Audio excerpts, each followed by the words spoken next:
गुरु प्यारी सात संगत जी, आप सभी को प्यार भरी राधा स्वामी जी। संगत जी, क्या आप जानते हैं कि आपके द्वारा कहे गए मात्र कुछ शब्द आपके बच्चे के पूरे भविष्य को बना भी सकते हैं और मिटा भी सकते हैं। अक्सर अनजाने में हम अपने बच्चों से ऐसी बातें कह जाते हैं जो उनके कोमल मन पर गहरे घाव कर देती हैं। संत महात्मा हमेशा से कहता आया है कि शब्द एक धारदार तलवार की तरह होते हैं।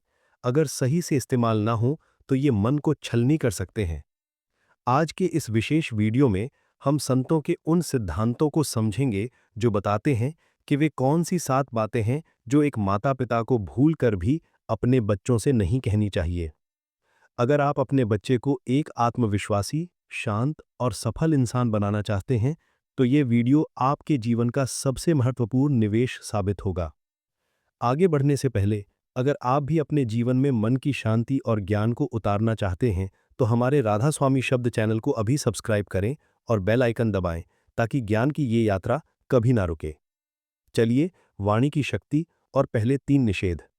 वाणी का मार्ग है, संत कहते थे कि जैसे एक छोटा सा बीज एक विशाल वृक्ष बनने की क्षमता रखता है, वैसे ही माता पिता के शब्द बच्चे के भीतर के व्यक्तित्व का निर्माण करते हैं। यदि बीज कड़वाहट के साथ बोया जाएगा तो वृक्ष कभी मीठा फल नहीं दे सकेगा। शब्दों का मनोविज्ञान और संतों का दृष्टिकोण। बच्चे का मन एक खाली स्लेट या गीली मिट्टी की तरह होता है। उसे जैसा आकार दिया जाएगा वह वैसा ही बन जाएगा।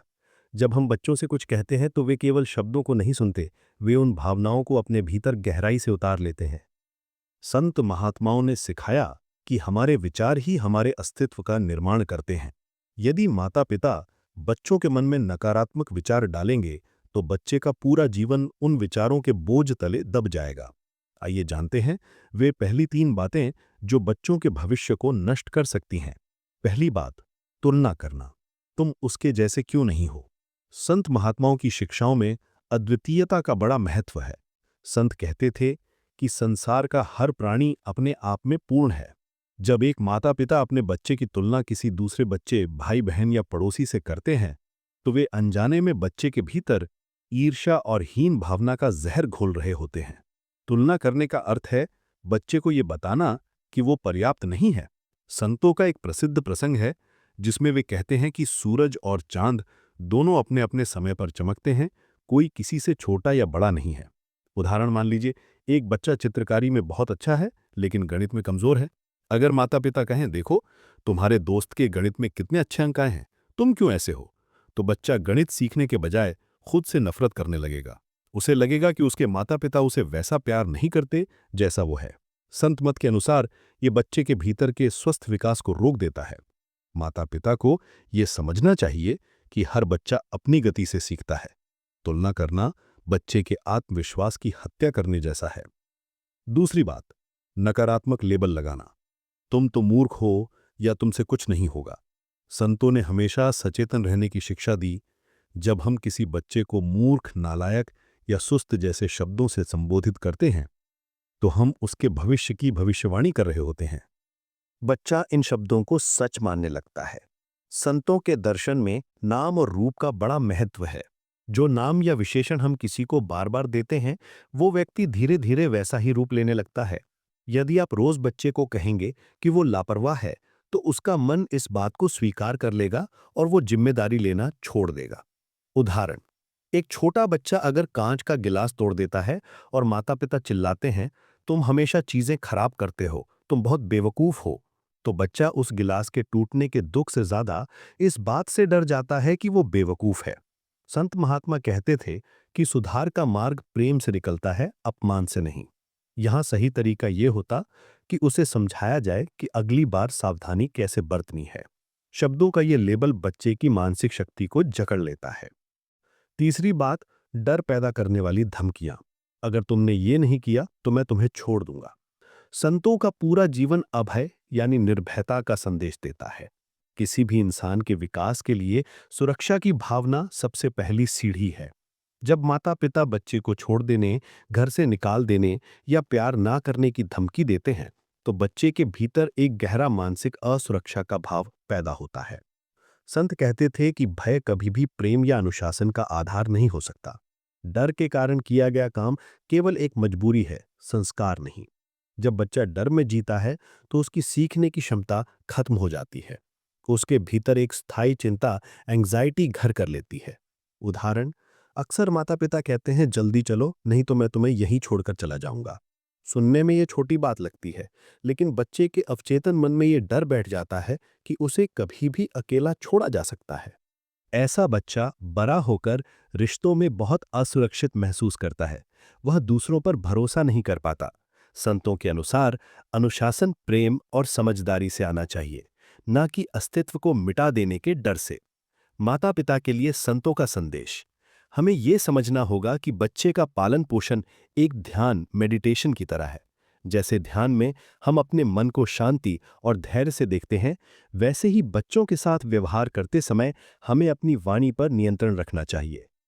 संत कहते थे, आप अपने क्रोध के लिए दंड नहीं पाओगे, आप अपने क्रोध के द्वारा दंड पाओगे। जब आप बच्चों पर चिल्लाते हैं या उन्हें अपशब्द कहते हैं, तो आप केवल बच्चे का नुकसान नहीं कर रहे, बल्कि अपनी आत्मिक शांति को भी नष्ट कर रहे हैं। एक शांत माता पिता ही एक शांत और बुद्धिमान बच्चे का निर्माण कर सकते हैं। वाणी केवल संवाद का साधन नहीं है, बल्कि यह एक ऊर्जा है। यदि हम बच्चों को प्रशंसा, स्वीकृति और सुरक्षा के शब्द देंगे, तो वे एक स्वस्थ और मजबूत व्यक्तित्व के रूप में उभरेंगे। याद रखें, बच्चे वही बनते हैं जो वे अपने घर के वातावरण में सुनते हैं। मन की गहराई और भावनाओं का सम्मान। हमने जाना कि कैसे तुलना, गलत नाम देना और डर दिखाना बच्चे के विकास को रोक देता है। संत मत का मार्ग करुणा और विवेक बुद्धि का मार्ग है। हम उन सूक्ष्म बातों को समझेंगे जो बच्चे के मानसिक स्वास्थ्य और उसकी सोचने की शक्ति पर सीधा प्रहार करती है। चौथी बात, प्रयासों को कम आंकना। इसमें कौन सी बड़ी बात है? संत कहते थे कि संसार में हर छोटा कदम ही बड़े लक्ष्य की नींव रखता है। जब बच्चा कोई छोटा सा काम भी खुद से करता है, चाहे वो एक चित्र बनाना हो या खुद के जूते के फीते बांधना, तो वो उसके लिए एक बड़ी उपलब्धि होती है। जब माता पिता कहते हैं, इसमें कौन सी बड़ी बात है, ये तो कोई भी कर सकता है, तो वे बच्चे के भीतर के उत्साह को खत्म कर देते हैं। संतों के दर्शन में प्रयास और पुरुषार्थ को बहुत सम्मान दिया गया है। यदि हम किसी के प्रयासों का मजाक उड़ाते हैं, तो वो व्यक्ति भविष्य में प्रयास करना ही छोड़ देता है। बच्चा सोचने लगता है कि वो चाहे कितनी भी मेहनत कर ले, वो अपने माता पिता को कभी खुश नहीं कर पाएगा। इससे उसके भीतर नकारात्मकता और उदासीनता जन्म लेती है। उदाहरण, एक बच्चा स्कूल से एक मेडल जीत कर आता है और पिता कहते हैं, सिर्फ खेल में मेडल लाए हो, गणित में क्यों नहीं लाए? यहां बच्चे की खुशी एक पल में मर जाती है। संतों के अनुसार बच्चे को उसकी मेहनत के लिए सराहा जाना चाहिए। जब आप उसे सराहते हैं, तो उसके भीतर और बेहतर करने की शक्ति पैदा होती है। उसे ये महसूस कराएं कि उसका हर छोटा प्रयास कीमती है। पांचवी बात, बच्चे को एहसान जताना। हमने तुम्हारे लिए कितना त्याग किया है। ये एक बहुत ही सामान्य लेकिन खतरनाक बात है जो अक्सर घरों में कही जाती है। माता पिता बच्चे को बार बार याद दिलाते हैं कि उन्होंने उसके पालन पोषण के लिए कितनी मुसीबतें झेली हैं। संत कहते थे कि प्रेम निष्काम होना चाहिए। जो प्रेम बदला या एहसान मांगता है, वो प्रेम नहीं, व्यापार है। जब बच्चे को बार बार त्याग की बातें सुनाई जाती हैं, तो वो अपराध बोध, गिल्ट के नीचे दब जाता है। उसे लगने लगता है कि उसका जन्म ही उसके माता पिता के दुखों का कारण है। ऐसा बच्चा कभी खुलकर जी नहीं पाता। वह हर समय इस तनाव में रहता है कि उसे किसी न किसी तरह अपने माता पिता का कर्ज उतारना है। संत मत के मार्ग पर चलते हुए हमें यह समझना चाहिए कि माता पिता होना एक जिम्मेदारी और सौभाग्य है, न कि बच्चे पर किया गया कोई एहसान। उदाहरण, यदि किसी बात पर बहस के दौरान माता पिता कहें, तुम्हें पढ़ाने के लिए मैंने अपनी सारी खुशियां कुर्बान कर दी, तो बच्चा अपनी पढ़ाई को एक बोझ समझने लगेगा। वह खुश होकर नहीं बल्कि एक भारी दबाव में पढ़ेगा। संत महात्मा सिखाते हैं कि सेवा और करुणा बिना किसी शर्त के होनी चाहिए। बच्चे को यह महसूस होना चाहिए कि वह परिवार के लिए खुशी है, ना कि कोई कर्ज या बोझ। छठी बात, भावनाओं का तिरस्कार करना। रोना बंद करो, ये कोई बड़ी बात नहीं है। संत महात्माओं ने दुख को स्वीकार करने की शिक्षा दी। उन्होंने कहा कि जब तक हम दुख को स्वीकार नहीं करेंगे, हम उससे मुक्त नहीं हो सकते। अक्सर जब बच्चे रोते हैं या किसी बात से दुखी होते हैं, तो माता पिता उनकी भावनाओं को यह कहकर दबा देते हैं कि रोना कमजोरी है। ये छोटी सी बात है, इसके लिए दुखी मत हो। भावनाओं को दबाना मानसिक रोगों की जड़ है। जब हम बच्चे को रोने से रोकते हैं तो हम उसे अपनी भावनाओं को छिपाना सिखा रहे होते हैं। बड़ा होकर ऐसा व्यक्ति कभी अपनी बात स्पष्ट नहीं कह पाता और भीतर ही भीतर घुटता रहता है। संतों के अनुसार मन की अवस्था को समझना और उसे व्यक्त करना ही शांति का मार्ग है। बच्चे के छोटे से छोटे दुख को भी सम्मान दें। उदाहरण, यदि बच्चे का कोई खिलौना टूट गया है और वह रो रहा है, तो उसके लिए वह खिलौना उसकी पूरी दुनिया है। उसे यह कहना कि कल नया ले आएंगे, चुप हो जाओ, उसके दुख का अपमान है। इसके बजाय उसे गले लगाएं और कहें, मैं समझ सकता हूं कि तुम्हें बुरा लग रहा है। जब आप उसकी भावनाओं को स्वीकार करते हैं तो वो सुरक्षित महसूस करता है और उसे भावनाओं को संभालना आता है। मध्यम मार्ग का महत्व।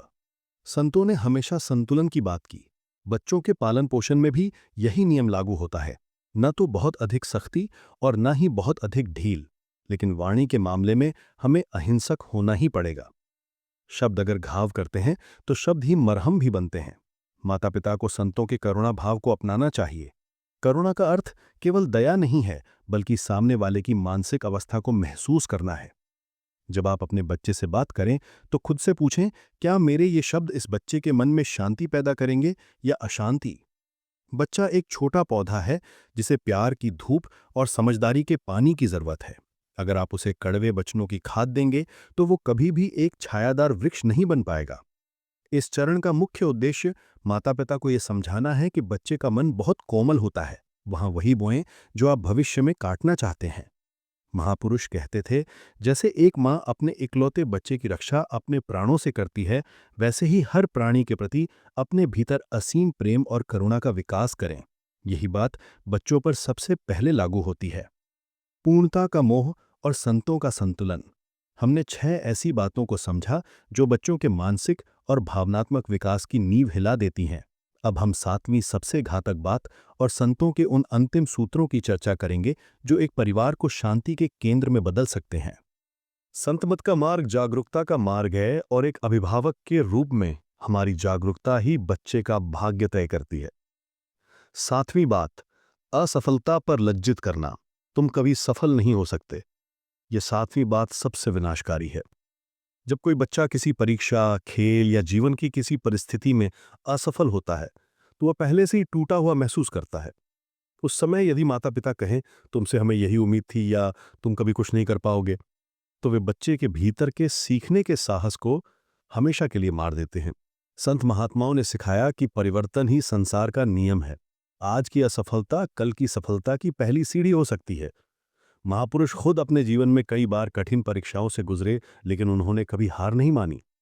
जब हम बच्चे को उसकी असफलता के लिए लज्जित करते हैं तो हम उसके मन में ये विचार बिठा देते हैं कि असफल होना एक अपराध है। इसके कारण बच्चा भविष्य में नई चीजों को आजमाने से डरने लगता है। उसे लगता है कि अगर वो हार गया तो उसे समाज और परिवार में अपमानित होना पड़ेगा। उदाहरण सोचिए, यदि एक बच्चा साइकिल चलाना सीख रहा है और वो गिर जाता है, उस समय उसे ये कहना कि तुम तो हमेशा गिरते ही रहोगे, तुम्हारे बस का नहीं है, उसे दोबारा साइकिल छूने की हिम्मत नहीं देगा। इसके विपरीत संत मत का मार्ग ये कहता है कि उसे उठाएं और कहें, गिरना सीखने का हिस्सा है, चलो फिर से प्रयास करते हैं। संतों के अनुसार सफलता अंतिम नहीं है और असफलता घातक नहीं है। केवल आगे बढ़ने का साहस ही मायने रखता है। संगत जी, घर को सेवा का केंद्र कैसे बनाएं? संतों के 3 महासूत्र। वीडियो के इस अंतिम पड़ाव में हम उन 3 दिव्य सूत्रों की चर्चा करेंगे जिन्हें अपनाकर माता पिता अपने घर के वातावरण को बाबा जी के सत्संग घर जैसा पावन बना सकते हैं। पहला सूत्र, जागरूकता का द्वार। संत कहते थे कि बोलने से पहले शब्दों को 3 द्वारों से गुजरना चाहिए। पहला द्वार, क्या ये सत्य है? दूसरा द्वार, क्या ये कहना आवश्यक है? तीसरा द्वार, क्या इसमें करुणा और दया है? यदि माता पिता बच्चों से कुछ भी कहने से पहले मात्र 5 सेकंड रुककर इन 3 द्वारों पर विचार करें तो वे कभी भी ऐसी बात नहीं कहेंगे जो बच्चे के मन को चोट पहुंचाए। अक्सर हम क्रोध में बिना सोचे बोल जाते हैं और बाद में पछताते हैं। संतों का मार्ग हमें रुकना सिखाता है। जब आप रुकते हैं तो आप प्रतिक्रिया नहीं करते, बल्कि आप सही उत्तर देते हैं। दूसरा सूत्र, वर्तमान में उपस्थिति।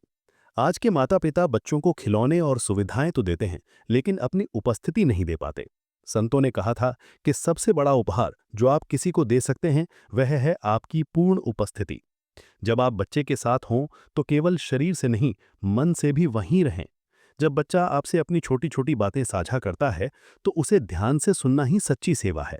जब बच्चा सुना हुआ महसूस करता है तो वह सुरक्षित महसूस करता है। उसे बाहर गलत संगति में सहारा ढूंढने की जरूरत नहीं पड़ती।